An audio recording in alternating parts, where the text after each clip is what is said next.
I am Madison, 34 years old, standing at the edge of my brother James's lavish wedding reception. Our relationship has always been strained, especially since I started building my quiet success. I watched him tap his champagne glass preparing for his speech. Little did he know what was coming. Poor sis, still working at that tiny firm, he sneered to appreciative chuckles from his friends. Minutes later, his CEO approached me with wide eyes. "Ma'am, I didn't know you'd be here." James froze. "Why not?" I smiled. "I own the company." Before I tell you how I ended up owning my brother's company without him knowing, let me know where you're watching from, and hit that subscribe button. Growing up in suburban Boston, my relationship with my brother James, 3 years my senior, was once something I cherished. When I was 5 and he was 8, we were nearly inseparable. We built forts in the backyard, rode bikes around the neighborhood, and shared ice cream cones on hot summer days. He would hold my hand crossing the street and defend me when other kids were mean. Those memories seem distant now, like they belong to different people entirely. Everything changed gradually as we got older. Our parents, particularly our father, had very different expectations for us. Dad was a banking executive, one of those stern traditional men who believed in clear gender roles and even clearer paths to success. For James, that meant being groomed for corporate success from an early age. Private school education, business camps, and summer introductions to his colleagues' children to build a network. For me, the expectations were different. Safer careers were suggested. Teaching, perhaps. Maybe nursing. Something to fall back on, my father would say, as if my inevitable future was marriage and children with career as a contingency plan. My mother would offer passive support in private, telling me I could be anything I wanted to be, but she never contradicted my father when it mattered. I remember a particular science fair when I was 12. James was 15, and had created a basic economic analysis of local businesses. It was good, not great, mostly compiled from existing data. My project was an innovative water filtration system I had designed and built myself. When the judges came around, my father steered them toward James, first speaking proudly of his son's business acumen. When they finally made it to my table, Dad merely stood back, arms crossed. I won second place. James got honorable mention. At dinner that night, all conversation centered on how James was robbed of recognition, while my achievement went unacknowledged. By high school, James had fully absorbed and embodied the superiority complex our parents had nurtured. He was student body president, debate team captain, and maintained near-perfect grades. At every family gathering, his achievements were heralded like royal proclamations. James just got accepted to the prestigious summer business program at Wharton, or James has been offered an internship at Goldman Sachs. Meanwhile, my interests in entrepreneurship and technology were dismissed as cute hobbies. When I was 16, I developed a prototype app for local restaurant recommendations before such things were common. I showed it to my family, explaining my vision for how it could grow and eventually monetize. James laughed and said, "That is adorable. Call me when you have actual investors." My parents nodded along, amused by my little project. I stopped sharing my ideas with them after that. The emotional distance between us grew into a chasm during our college years. James attended Cornell, a decision my parents celebrated for months. I chose the University of Massachusetts for their specific program in computer science with entrepreneurial applications. When my acceptance letter came, my father looked it over and said, "Well, at least it's a degree." Christmas dinner, my sophomore year of college, marked the first time James openly mocked my career choices. He was home from Cornell, full of stories about his connections and opportunities. When I mentioned my internship at a tech startup, he raised his eyebrows dramatically. "A startup? Really, Madison? You know 90% of those fail, right? Wouldn't you rather have job security?" He looked at our parents for approval, which they readily provided with knowing nods. "Some of us want to build something, not just climb someone else's ladder," I replied. The table went silent before my father cleared his throat. "Madison, there is nothing wrong with respecting established institutions. Not everyone needs to reinvent the wheel. In that moment, something hardened inside me. I realized I would never receive the validation or support I craved from my family. But instead of breaking me, it fueled me. That night I made a promise to myself that I would succeed on my own terms, without their approval or assistance. I would build something meaningful, something lasting, and I would do it so quietly, they would never see it coming. My college years at UMass were transformative, though not in the way my family might have expected. While James was networking at Ivy League cocktail parties, I was diving deep into computer science and business courses, often staying in the lab until security kicked me out at midnight. I maintained a 3.9 GPA while working 3 part-time jobs to support myself, as my parents considered the state school affordable enough that I should cover my own living expenses. It was during my junior year that I met Professor Diana Hayes, the first person who truly saw my potential. A former tech executive who had built and sold 2 companies before moving into academia, Diana became the mentor I desperately needed. After class one day, she stopped me. "Madison, that algorithm you developed for the class project has commercial applications. Have you considered what you might do with it after graduation?" No one had ever taken my ideas seriously before. That single conversation altered my trajectory. I graduated with honors, though my family seemed more interested in the fact that James had just been accepted to Harvard Business School. I took a position at a small tech consulting firm, learning the industry from the inside while secretly developing my own ideas, nights and weekends. The pay was modest, which prompted regular comments from James about my cute little job. What he did not know was that I was studying the market, identifying gaps, and formulating a business plan. After 2 years, I spotted a significant opportunity. Major corporations were struggling with specialized security software that could integrate with legacy systems while providing modern protection. The existing solutions were either too generic or prohibitively expensive for mid-sized businesses. I knew I could build something better. At 26, I quit my job and cashed in my modest savings to start my own company. My first office was my tiny apartment in Cambridge, with a desk crammed in the corner of my living room. Ramen noodles became a staple, as I poured every penny into development. During those early months, I sometimes thought about James in his luxury apartment and wondered if I had made a terrible mistake. 6 months into development, I attended an industry conference where I met Rebecca, a brilliant marketing strategist who saw the potential in my security solution. She became my co-founder, bringing complementary skills and much-needed moral support when things got tough. And they did get tough. Twice in our first year, we nearly went bankrupt. There were nights I cried myself to sleep, questioning everything. The lowest point came when a major potential client backed out at the last minute, leaving us with development costs we could barely cover. That same week, James sent a family group text about his promotion at his prestigious firm, complete with photos of his new corner office. I almost gave up that night. Then, through a connection of Rebecca's, we landed Meridian Healthcare, a regional hospital system, desperately needing our exact solution. That single contract saved the company and gave us the case study we needed to approach other clients. We delivered exceptional results, and word began to spread. A strategic decision I made early on proved unexpectedly valuable. To protect myself from potential discrimination in the male-dominated tech industry, I established a holding company structure where I remained anonymous as the owner. Our company's SecureFlow Solutions was technically owned by Artemis Holdings, which I controlled. This allowed me to focus on product and strategy, while Rebecca became the public face of the company. It also, though I did not plan it this way, initially kept my success hidden from my family. By year 3, we had expanded into enterprise solutions, growing from 2 people to 20, then 50. Our client list included names that even James would recognize. We moved from my apartment to a real office, and then to an entire floor in a downtown building. Revenue crossed into 8 figures, but I maintained a modest lifestyle, reinvesting profits into growth. In our 4th year, we began an acquisition strategy.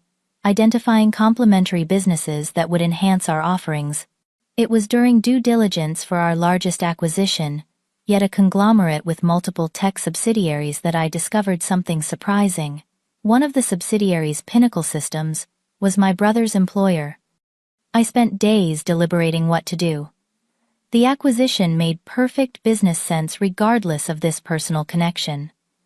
Ultimately, I decided to proceed, but to maintain my anonymity.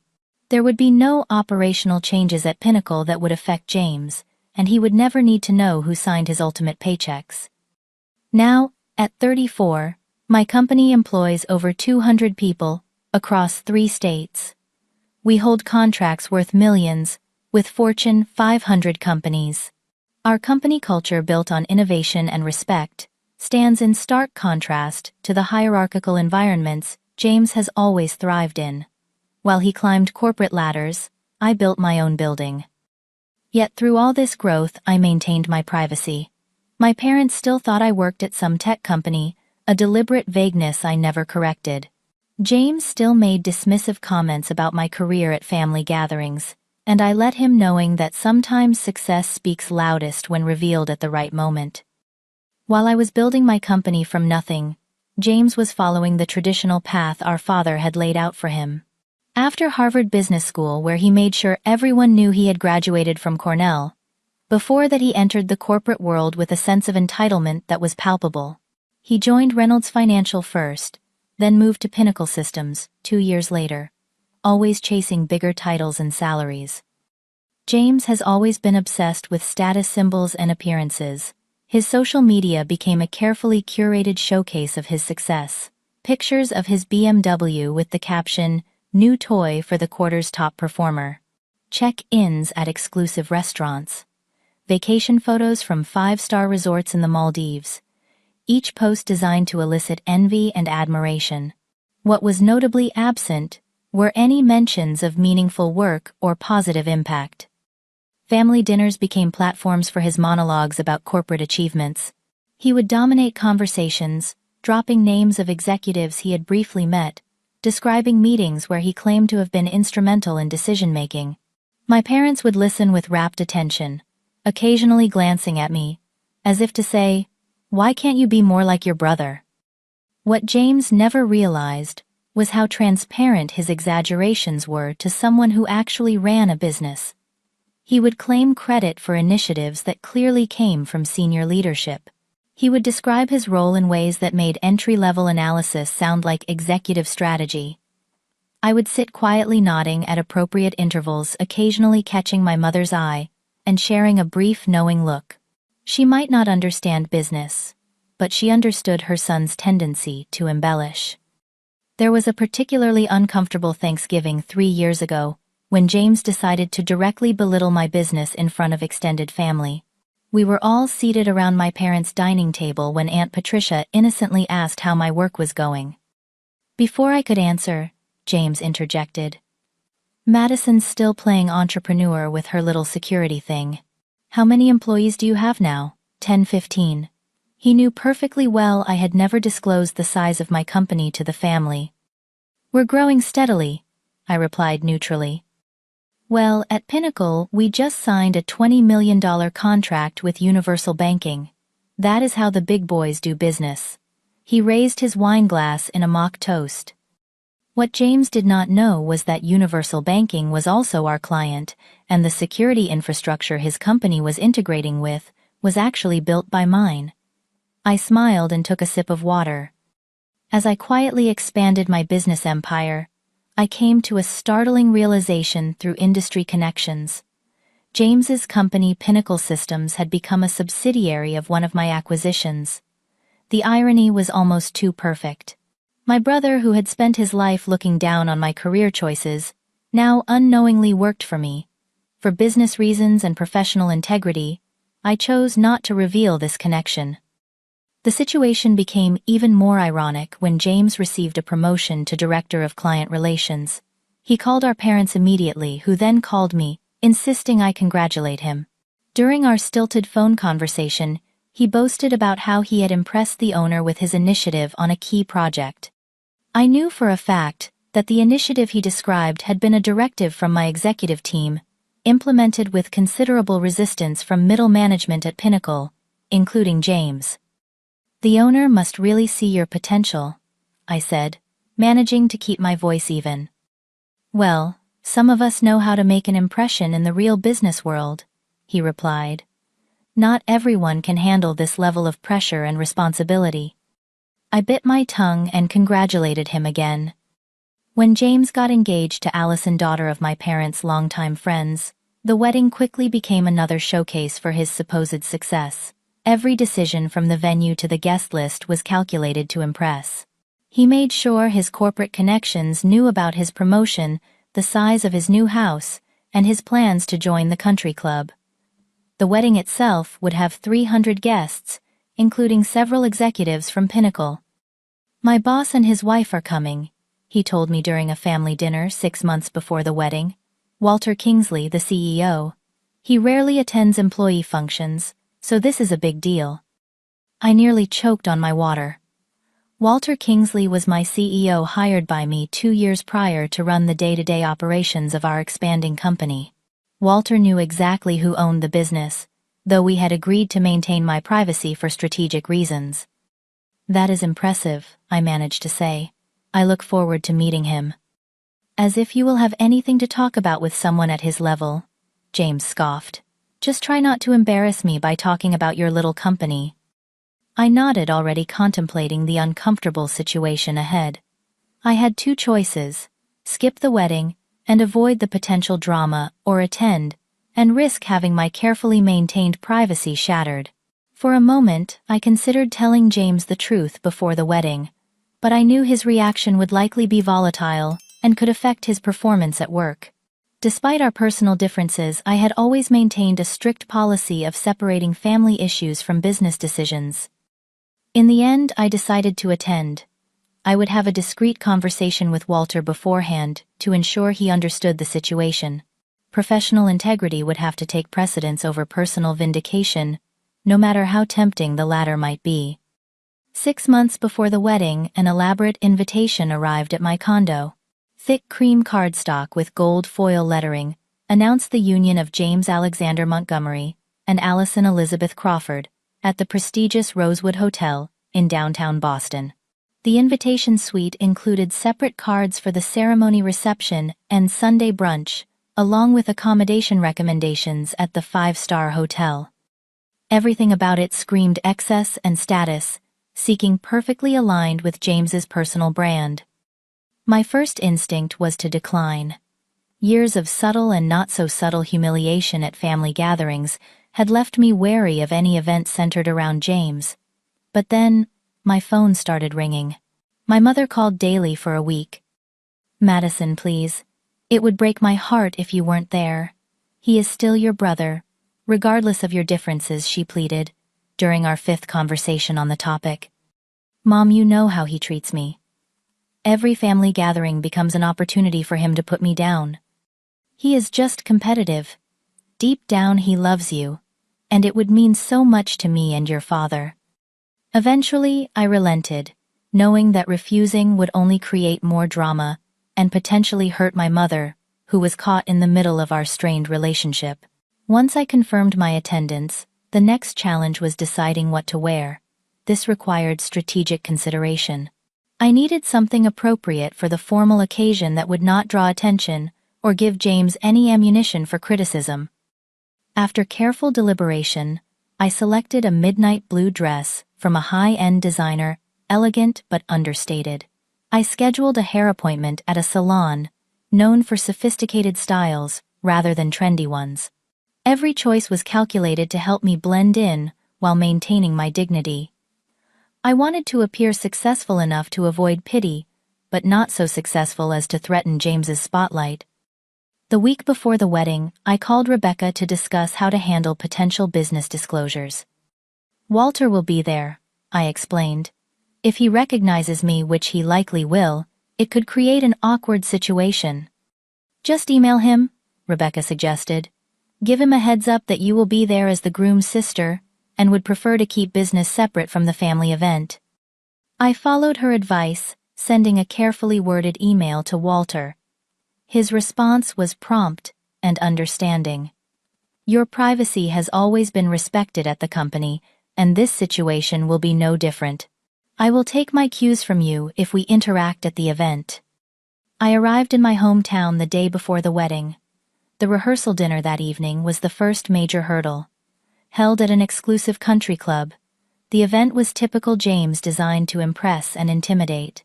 Crystal chandeliers, string quartet waitstaff, informal attire, and place cards, written by a professional calligrapher. James was in his element, moving from table to table, introducing his colleagues with subtle reminders of their titles and importance. When he finally made his way to me, his smile tightened almost imperceptibly. "Madison, glad you could make it."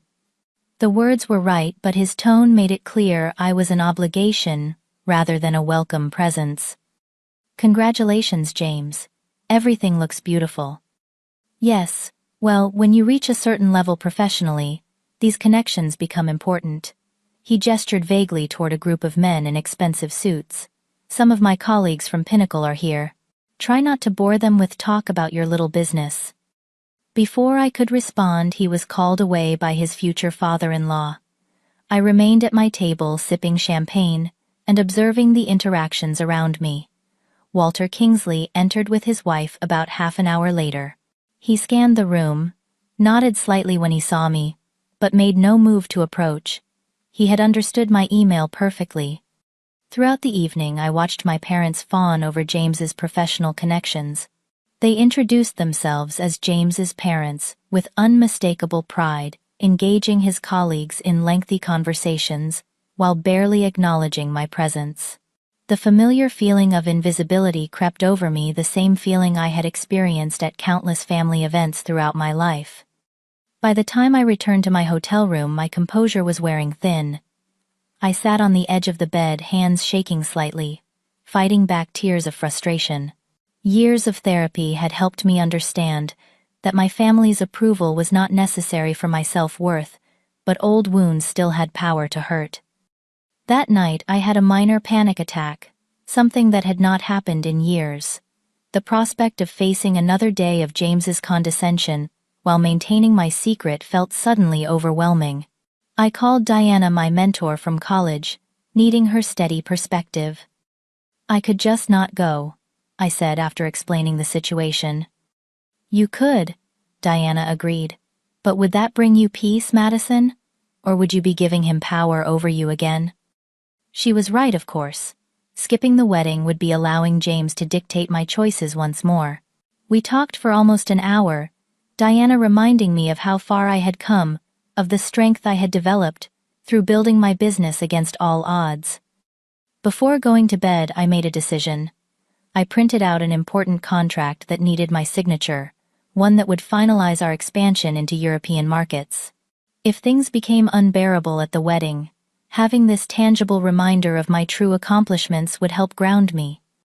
The morning of the wedding, I woke early and performed a meditation ritual I had developed during the stressful early days of my company. 20 minutes of focused breathing, followed by affirmations of my worth, independent of family approval. As I was applying my makeup, my phone buzzed with a text from James. "Please dress appropriately today. Many important people attending." I took a deep breath and did not respond. My carefully selected outfit was more than appropriate, and his text was just another attempt to make me feel inadequate. I finished getting ready, took one final look in the mirror, and headed to the venue with a determined stride. Whatever happened today, I would maintain my dignity and remember who I truly was, regardless of how my family perceived me. The Rosewood Hotel had transformed its grand ballroom into a wedding fantasy that would have made royalty envious. Crystal chandeliers hung from the ceiling, casting a warm glow over tables adorned with towering floral arrangements. White roses, orchids, and lilies created an atmosphere of opulent elegance. A string quartet played softly as guests in formal attire mingled, champagne flutes in hand. The entire scene screamed money and status, exactly as James had intended. I slipped into the ceremony with minutes to spare, taking a seat near the back on the bride's side to avoid unnecessary interaction with my family before the proceedings began. The ceremony itself was surprisingly emotional. Despite my complicated feelings toward James, seeing him recite his vows to Allison with genuine affection momentarily softened my heart. Perhaps marriage would help him develop empathy and perspective that had been lacking in our relationship. That fleeting hope was quickly dashed at the reception. As guests moved from the ceremony space to the ballroom, I found myself cornered by relatives, eager to catch up their questions, inevitably turning to my career. "Still working at that little tech place?" Aunt Eleanor asked, her voice dripping with forced interest. "Good for you, for sticking with it, dear. Not everyone can be an overnight success like your brother." "My company is doing well," I replied neutrally. "We are growing steadily." "Such perseverance," she said, with a pat on my arm. "That is admirable, even if it has not quite panned out the way you hoped." Uncle Robert was even less subtle. "When are you going to get a real job, Madison? Something with security and benefits. I know a guy at an insurance company who might be able to help you out." "Thank you, but I am very satisfied with my current position," I managed through gritted teeth. The only genuine interest came from my cousin Amy, who actually worked in tech herself. "I heard your company developed some innovative security protocols. Is that right?" Before I could answer, James appeared beside us, champagne in hand. "Amy, they need you for photos. Madison, try the shrimp cocktail. At least someone in the family should enjoy the premium catering I splurged on." As Amy was whisked away, I took a deep breath and reminded myself of Diana's words. I would not let him provoke me. Not today. The real trouble began during the toasts. After the best man and maid of honor had given their heartfelt speeches, James unexpectedly took the microphone again. He thanked various guests, naming corporate executives and making sure to mention their titles. Then he turned in my direction. "And let's thank my little sister for coming today," he said, raising his glass toward me. The spotlight literally followed his gesture, illuminating me at my table. Still working at that tiny firm, but we all have to start somewhere. Uncomfortable laughter rippled through the crowd. I maintained a tight smile, feeling hundreds of eyes on me. "Madison always had big dreams," James continued, his voice taking on a condescending tone. "She wanted to be a big tech entrepreneur since college. Still chasing that dream, right, sis?" More awkward laughter. I nodded slightly, hoping he would move on. "Maybe someday you will work your way up to a company like Pinnacle. We are always looking for entry-level analysts." He winked at his colleagues, who chuckled appreciatively. The humiliation burned through me, but I maintained my composure. Years of business negotiations had taught me to keep my expressions neutral, even when seething inside. I raised my water glass slightly in acknowledgement, then took a sip, breaking eye contact to signal I was not engaging with his mockery. James finally moved on to thank his new in-laws, and the spotlight mercifully moved away from me. I exhaled slowly, hands slightly shaking under the table. Part of me wanted to leave immediately, but that would only give him the satisfaction of knowing he had gotten to me. During the cocktail hour that followed dinner, I was standing alone near one of the floral arrangements, contemplating how much longer I needed to stay to satisfy social obligations, when I noticed Walter Kingsley approaching. He was walking directly toward me with purpose, his expression professional but warm. "Madison," he said, extending his hand. "Ma'am, I did not know you would be here." The formal address, the one he used in board meetings, immediately caught the attention of James, who was standing nearby with a group of Pinnacle employees. He excused himself and moved closer, curiosity evident on his face. "Why not?" I replied, with a small smile, shaking Walter's hand. "James is my brother." Walter's eyes widened slightly. "Your brother? I had no idea. The different last names." He trailed off, suddenly aware of James hovering nearby. "Montgomery is my married name," I explained for James's benefit. "Madison still uses Watson, our family name." James stepped forward, confusion etched on his features. "You two know each other?" Walter turned to James, Then back to me, understanding dawning in his eyes. You have not told your family. Told us what James demanded, his voice rising slightly. I took a deep breath. This was not how I had planned things, but the moment had arrived nonetheless. Walter and I know each other professionally, I said calmly. Professionally, James echoed. How would you know the CEO of Pinnacle professionally? Your tiny security firm does not exactly operate in our circles. Walter cleared his throat uncomfortably. Actually, James, your sister's company is hardly tiny. SecureFlow Solutions is one of the most respected names in the industry. James scoffed. SecureFlow? Never heard of it. And what does that have to do with Pinnacle anyway? The moment stretched between us. I could see my parents approaching, drawn by the intensity of our conversation. Walter looked at me questioningly, silently asking permission. I nodded slightly. Madison owns Artemis Holdings, Walter said simply. Artemis acquired Pinnacle Systems 3 years ago. She is effectively the owner of the company you work for. I watched James's face as the information registered. First confusion, then disbelief, followed by shock, and finally anger. His complexion went from flushed to pale in seconds. My parents stopped a few feet away, clearly overhearing Walter's statement. That is impossible, James sputtered. Pinnacle is owned by Artemis, which is owned by. He trailed off the truth, finally connecting in his mind. By me, I finished quietly. I founded SecureFlow 8 years ago. We acquired Artemis Holdings, which then acquired the conglomerate that owned Pinnacle among other subsidiaries. The wedding photographer chose that exact moment to approach, asking for family photos. The flash went off, capturing James's expression of utter disbelief for posterity. In that frozen moment, everything changed between us. We need to talk. Now.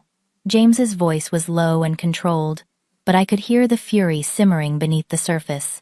He gripped my elbow and steered me toward a small anteroom off the main ballroom, away from curious eyes and ears.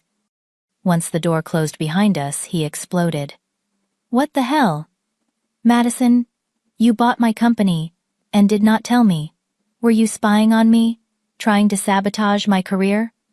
Was this some sick revenge plot? I remained calm, a skill honed through years of high-stakes business negotiations. James, this was never about you. It was a straightforward business decision.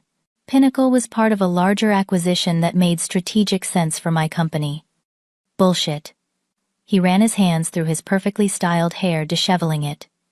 You must have known I worked there. This was deliberate.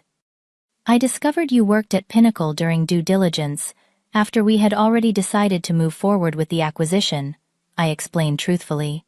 By then the process was well underway. It would have been inappropriate to change a major business decision based on personal connections. So you just decided to become my boss, without telling me. Do you have any idea how humiliating this is? I took a deep breath. Think back, James. Has anything about your job changed in the past 3 years? Have I ever interfered with your position or progression at Pinnacle? He opened his mouth to argue, then closed it again, considering. No, he admitted reluctantly. But you could have. At any time. But I did not. Because I maintain a strict separation between family and business. The organizational structure at Pinnacle remained intact after the acquisition.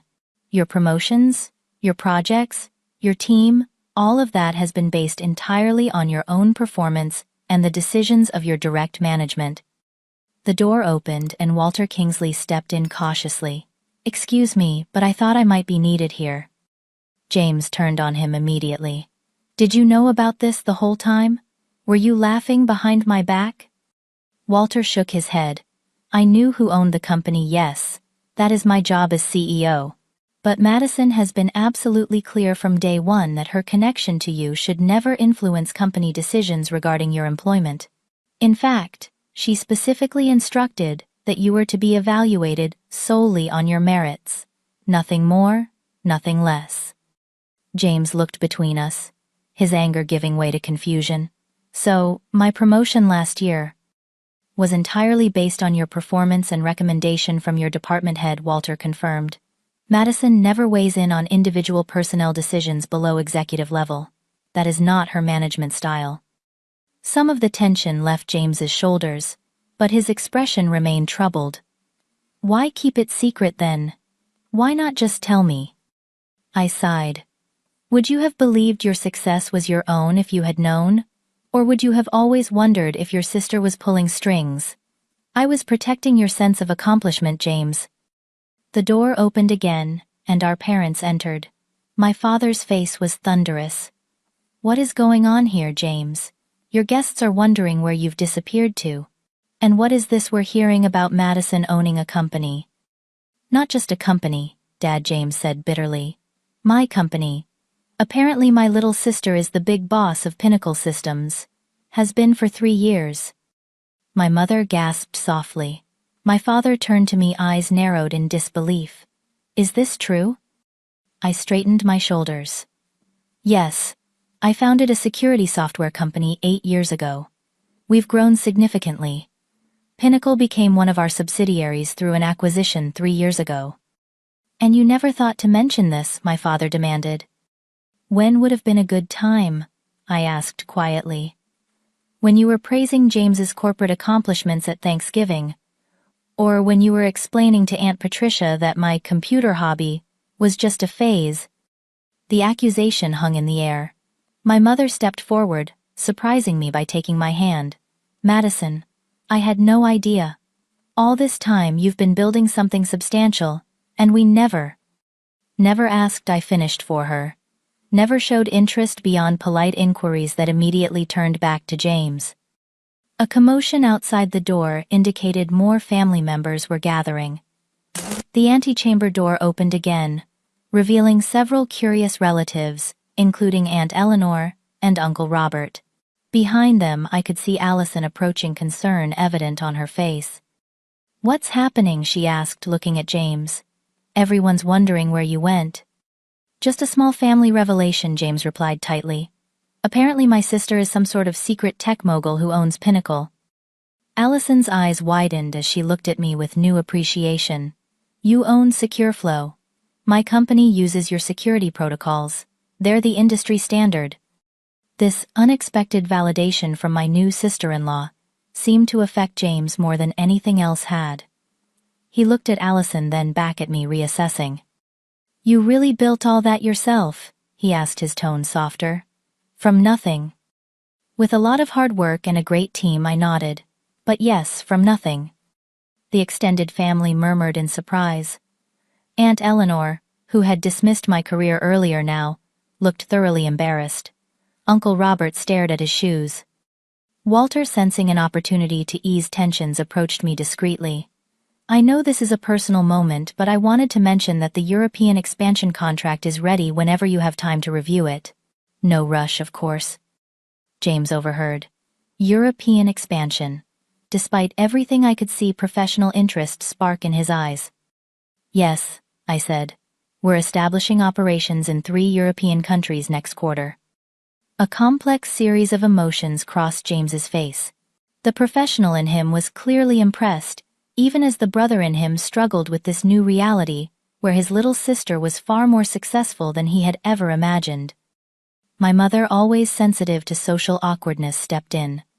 Perhaps we should return to the reception.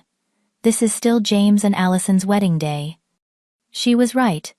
This was neither the time nor place to unpack decades of family dynamics. Absolutely, I agreed. This should be a celebration. I turned to James. Congratulations again on your marriage. Allison seems wonderful. I meant it sincerely. James nodded stiffly, still processing everything. Allison took his arm supportively. We'll talk more later, I added. Enjoy your reception.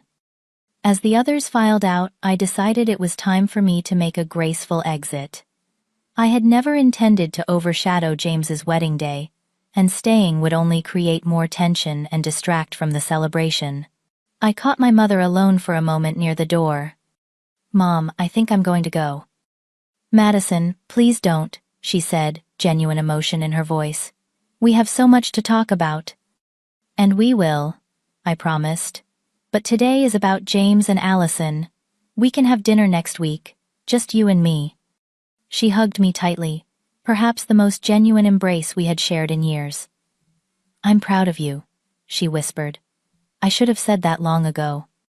As I gathered my purse and wrap, I saw James making one last attempt to save face, with his guests laughing loudly and clinking glasses, as if nothing had happened. Our eyes met briefly across the room. I gave him a small nod, then slipped out quietly. The drive home was surreal, a mixture of vindication and sadness washing over me in waves. I had never sought this dramatic revelation, yet somehow it felt like the closing of a chapter that had been left unfinished for too long. Rebecca called as I was pulling into my driveway. How was the wedding from hell? Eventful, I replied, then filled her in on everything that had transpired. Holy shit, she breathed when I finished. That's like a scene from a movie. Are you okay? I think so, I said, surprising myself with how true it felt. Actually, I think I'm better than okay. I'm taking Monday off. The European contracts can wait one more day. Good call, Rebecca agreed. You've earned a mental health day after that family drama. As I hung up, I realized that for the first time in years, I felt a strange sense of peace about my family. The truth was finally out there. Whatever happened next, at least, we would be dealing with reality instead of illusion. 2 weeks passed with complete silence from my family. I immersed myself in work, finalizing the European expansion contracts and leading strategic planning sessions for the next quarter. On the surface, everything was business as usual, but my team noticed the change in me. Rebecca commented that I seemed more focused, more present. Perhaps the weight of the secret I had been carrying had affected me more than I realized. Then on a rainy Tuesday afternoon, an email from James appeared in my inbox. The subject line was simple: coffee. The body of the email was equally brief: can we meet, just the two of us? There's a coffee shop called Maple and Elm on Commonwealth Ave. Neutral ground, Saturday at 10. I stared at the screen for several minutes before typing a simple response: I'll be there. Saturday arrived with clear skies and a crisp autumn breeze. I arrived at the coffee shop 10 minutes early, selecting a quiet table near the back. James arrived precisely at 10, looking different than I had ever seen him. Gone was the slick corporate appearance. Instead, he wore jeans and a simple button-down shirt.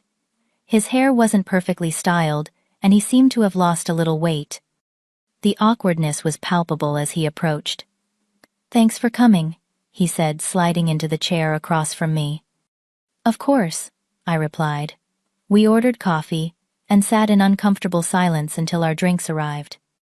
James stared into his cup, avoiding eye contact. I've been doing a lot of thinking. Me too. He finally looked up. I owe you an apology, not just for the wedding but for years. The way I've treated you, the dismissive comments, the constant competition, it wasn't right. His directness surprised me. I had expected defensiveness or excuses. Why, I asked simply. It was a question that had haunted me for years. James sighed deeply. I don't know if I fully understand it myself. Part of it was how we were raised. Dad always made everything a competition between us, and I bought into it completely. Part of it was, he hesitated, insecurity, I guess. Insecurity, I repeated incredulously. You were the golden child, James, the one who could do no wrong. And that creates its own kind of pressure, he replied. I always felt I had to be the successful one, the achiever. It became my identity. When you started showing interest in entrepreneurship, something Dad always considered risky and irresponsible, I think I feared you might succeed where I wouldn't dare try. So I dismissed it to protect myself. His honesty was disarming. For the first time, I could see my brother not as the confident, arrogant figure he projected, but as someone shaped by the same complicated family dynamics that had affected me. I never wanted to compete with you, James. I just wanted to build something meaningful. And you did. That's the irony. While I was climbing corporate ladders and bragging about corner offices, you were creating something from nothing, Something substantial. He shook his head ruefully. Why did you keep it secret for so long? I considered the question carefully. At first, it was just easier.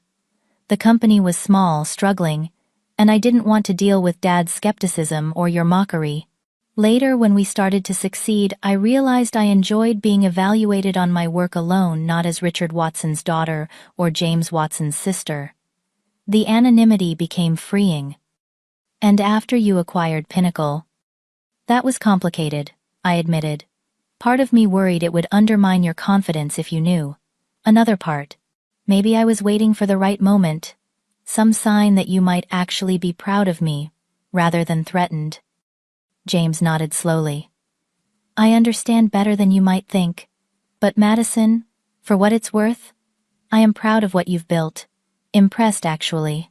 The security protocols, secure flow, developed for financial institutions, are considered best in class. I just never knew my sister was behind them.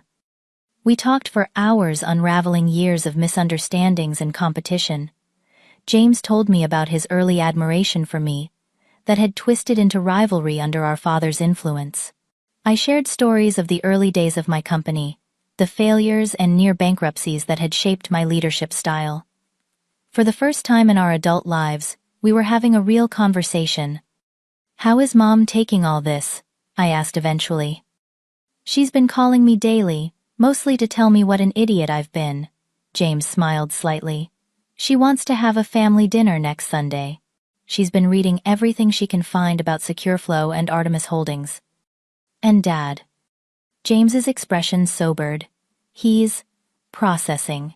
I think finding out his daughter owns a multi-million-dollar company that acquired the place where his son works has shaken his worldview. But he asked for the Wall Street Journal article about your European expansion. That's something. 2 months later, we gathered for that family dinner. The tension was still there, but different, now mixed with a newfound respect. My father, always a man of few words, caught me alone in the kitchen, as I was helping my mother with dessert. The security protocol your company developed for medical records, he said abruptly. Very impressive. My bank is considering implementing something similar. Coming from him, this was the equivalent of effusive praise. Thank you, Dad. He nodded awkwardly, then added, I may have been wrong. About your career path. About what constitutes success. My mother joined us, tears in her eyes. I should have supported you more, she said, taking my hands in hers. All those times you tried to tell us about your ideas, and we just nodded and changed the subject. I regret that so much, Madison. It's okay, Mom, I said, squeezing her hands. Really, maybe I needed to find my own path without expectations. The healing wasn't instantaneous, and there were still awkward moments and old habits that died hard. But slowly we established new patterns of interaction, based on who we really were, rather than who our parents had expected us to be. At work, I maintained strict professional boundaries, despite the family connection. James continued at Pinnacle, now fully aware of the corporate structure, but judged solely on his own performance. If anything, he worked harder now, with something to prove to himself, rather than others. The experience changed me in unexpected ways. I began mentoring young female entrepreneurs, something I had hesitated to do before, out of fear of visibility. I shared my story, the struggles and triumphs, hoping to inspire others who might not fit the traditional mold of success. Most importantly, I found a piece I hadn't realized I was missing. Success wasn't about proving my family wrong or winning some unspoken competition. It was about building something meaningful, creating value, and staying true to my vision, regardless of external validation. James and I will never have the simple, uncomplicated relationship some siblings enjoy. There's too much history, too many years of patterns that can't be erased overnight. But we're finding a new way forward, based on mutual respect and a better understanding of how we became the people we are. Sometimes the most important family lesson isn't about proving your worth to others, but discovering it was there all along, waiting to be recognized by the person who matters most, yourself. Have you ever felt underestimated by family members who later had to recognize your achievements? Share your experience in the comments below. And if this story resonated with you, please hit that like button and subscribe for more stories about overcoming family dynamics to find your own success. Remember, sometimes the quietest journeys lead to the most remarkable destinations. Thank you for listening, and I wish you the courage to follow your own path, even when others can't see where it leads.